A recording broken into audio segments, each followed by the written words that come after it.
আমার হাতের কাছে যে সমস্ত সবজিগুলো ছিল সেগুলো দিয়েই আজকে শুক্তোটা বানিয়ে দেখাচ্ছি।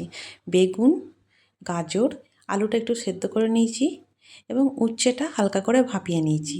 তার সাথে আছে সজনে ডাঁটা এবং সামান্য মূলো। এবার কড়াইয়ে তেল দিয়ে বড়িগুলো ভালো করে লাল লাল করে ভেজে নেবেন। একটু লাল লাল করে ভাজবেন, তারপর একটা পাত্রে তুলে রাখবেন।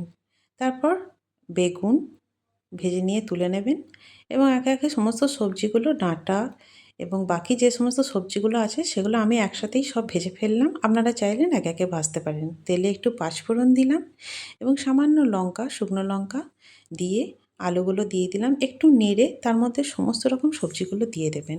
এতে আরও অন্যান্য সবজি দিলে ভালো হয়। আমি একটু তেজপাতা দিলাম এতে। আমার কাছে এইটুকুই ছিল বলে দিলাম। আপনারা চাইলে আরও সবজি দিতে পারেন। এতে একটু হলুদ দিলাম। আপনারা চাইলে হলুদটা স্কিপ করতে পারেন। এতে সামান্য গরম জল দিয়েছি, একটু চিনি আর সামান্য নুন দিয়েছি। আর শেষের দিকে ঝোলটা একটু শুকিয়ে গেলে তাতে একটু চন্দনী বাটা দিয়ে এটা নামানোর আগে আমি একটা মশলা গুঁড়ো করে রেখেছিলাম, পাঁচফোড়ন। ওটাকে ভেজে হালকা করে দিয়ে গুঁড়ো করে রেখেছিলাম, সেটা ছড়িয়ে দিয়ে নামাচ্ছি।